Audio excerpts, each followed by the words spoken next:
यहाँ पर आपको खबर देंगे मानसून का नवा स्पेल आइंदा 24 से 48 घंटों तक मजीद जारी रहने का इम्कान है। इस दौरान मुल्क के बालाई इलाकों में बारिशों का सिलसिला जारी रहेगा।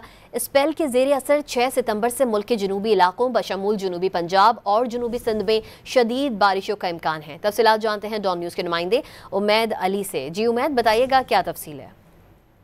जी एनडीए ने एक तफसील जो है ब्रीफिंग शेयर की है। अभी कुछ टाइम पहले उन्होंने जो है इलेक्ट्रॉनिक मीडिया को भी ब्रीफिंग दी, जिसमें उन्होंने अभी जो इंफॉर्मेशन रिलीज हुई है उसके मुताबिक मानसून का जो नवा स्पेल है वो अगले 24 से 48 घंटों तक मजीद जारी रहने का इम्कान है। 24 से 48 घंटों के दौरान मुल्क के बलाई इलाकों में मजीद जो है बारिशों का सिलसिला जारी रहेगा।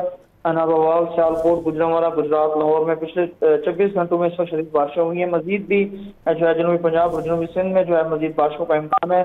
मुल्क के जो साहिली इलाके हैं बशमूल बदीन, सजावर और सरपारकर में भी शदीद बारिशों का इम्कान है। 4 से 5 सितंबर के दौरान जो है दरिया रावी, चनाब और सतलुज के सैलाबी रेले जो है वो मुख्तलिफ मकामात पर जो है जमा होंगे। सैलाबी सूरत हाल से मुमकिन इलाकों की पेशगी जो है निशानदही की जा चुकी है और एनडीएमए ने इस हवाले से जो प्रोवेंशियल डिजास्टर मैनेजमेंट अथॉरिटीज और जो डीडीएज हैं उनको भी आगाह कर दिया है। ताहम हसास इलाकों के जो मकीन है वो मुतल्लिका इदारों की हिदायत पर अमल करें और अपनी हिफाजत को यकीनी बनाते हुए जो है वो नकल मकानी करें।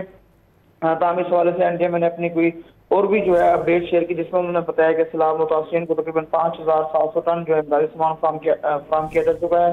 मुतासिरीन को जरूरी सामान की फराहमी के लिए तमाम हुकूमती इदारे, फलाही इदारे और फौज पाकिस्तान मुश्तरका तौर पर कोशा हैं। जी उमैद अली अपडेट करे थे, शुक्रिया आपका।